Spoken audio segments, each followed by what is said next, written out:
Om Swastiastu. Halo, perkenalkan nama saya Kadek Winda Sumi Astrayani dan teman saya atas nama Sawitri. Kami dari program studi pendidikan guru pendidikan anak usia dini semester 5. Nah, pada kesempatan ini kami akan membahas tentang anak berkebutuhan khusus dan pendidikan inklusi di Indonesia.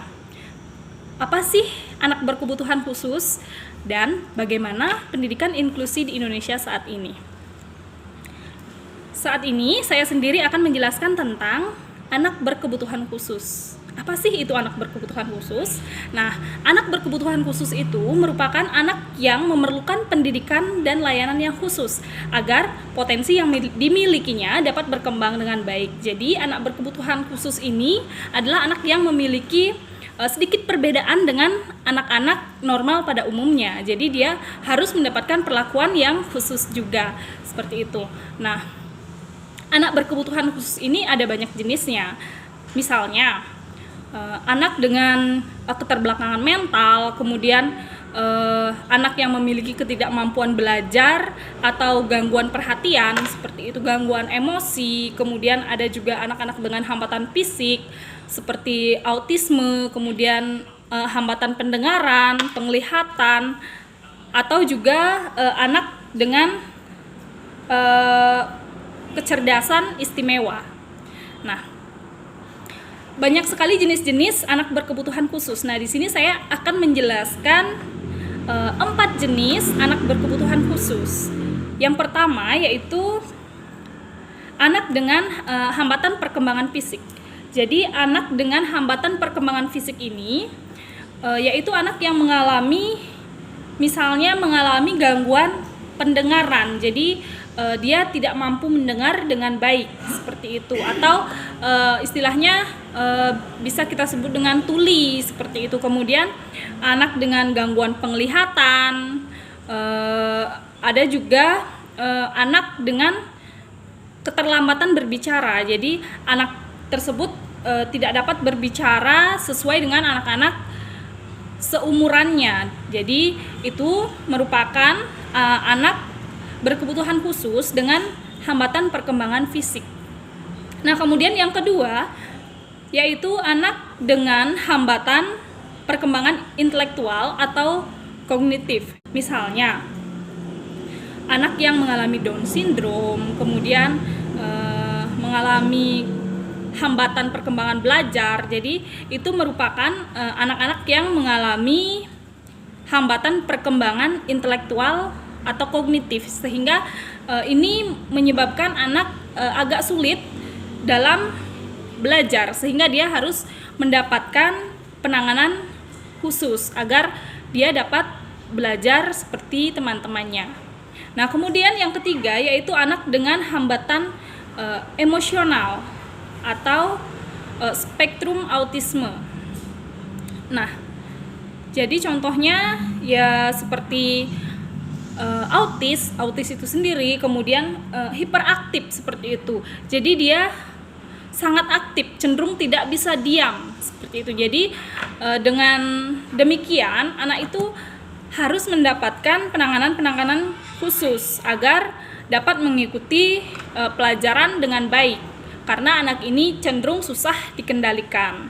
Nah, kemudian yang terakhir yaitu anak dengan bakat istimewa.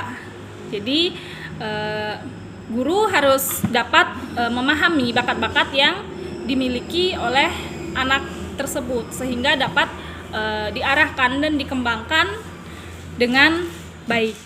Nah, untuk memberikan pendidikan yang tepat untuk anak-anak yang berkebutuhan khusus, maka dibentuklah sebuah lembaga pendidikan yaitu yang khusus memberikan pendidikan untuk anak-anak yang berkebutuhan khusus yang disebut dengan pendidikan inklusi. Nah, untuk selanjutnya tentang pendidikan inklusi akan dijelaskan oleh teman saya Sawitri.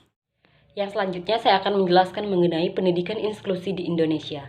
Yang mana pendidikan inklusi berarti bahwa semua anak terlepas dari kemampuan maupun ketidakmampuan mereka, baik itu dari jenis kelaminnya, keadaan sosial ekonominya, latar belakang kebudayaan maupun sukunya, di mana menyatu dalam komunitas sekolah yang sama. Sehingga pendidikan inklusi merupakan pendekatan yang memperhatikan cara mentransformasikan sistem pendidikan, sehingga dapat merespon keanekaragaman peserta didik yang nantinya memungkinkan guru dan peserta didik merasa nyaman dalam beradaptasi dalam pembelajaran, serta melihat lebihnya sebagaimana suatu tantangan dan pengayaan dalam lingkungan belajar, daripada melihatnya sebagai suatu problem dalam suatu pembelajaran atau pendidikan. Nah, yang selanjutnya, pendidikan inklusi dalam Permendiknas nomor 70 tahun 2009. Di sana mendefinisikan bahwa sebagai sistem penyelenggaraan pendidikan yang memberikan kesempatan kepada semua peserta didik berkelainan dan memiliki potensi kecerdasan atau bakat istimewa yang mengikuti pendidikan dan pembelajaran dalam lingkungan pendidikan secara bersama-sama dengan peserta didik pada umumnya. Sehingga dalam komunitas pendidikan inklusi ini tidak membedakan antara anak yang berkebutuhan khusus maupun anak yang normal pada umumnya. Nah, yang selanjutnya di mana dalam peraturan pendidikan inklusi di Indonesia, diantaranya dalam PP nomor 19/2005, di sana dijelaskan bahwa satuan pendidikan khusus terdiri atas SDLB, SMPLB, dan SMALB, yang mana Peraturan Menteri Pendidikan Nasional nomor 70 tahun 2009 tentang pendidikan inklusi bagi peserta didik yang memiliki kelainan dan memiliki potensi kecerdasan atau bakat yang istimewa.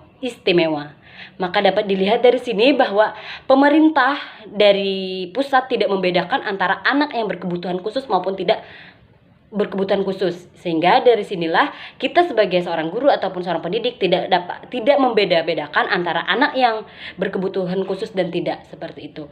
Nah, sekian yang dapat kami jelaskan dari ringkasan penjelasan yang kami sampaikan ini. Jika ada kesalahan kata, kami mohon maaf dan kami tutup dengan Parama Santi. Om Santi Santi Santi Om. Terima kasih.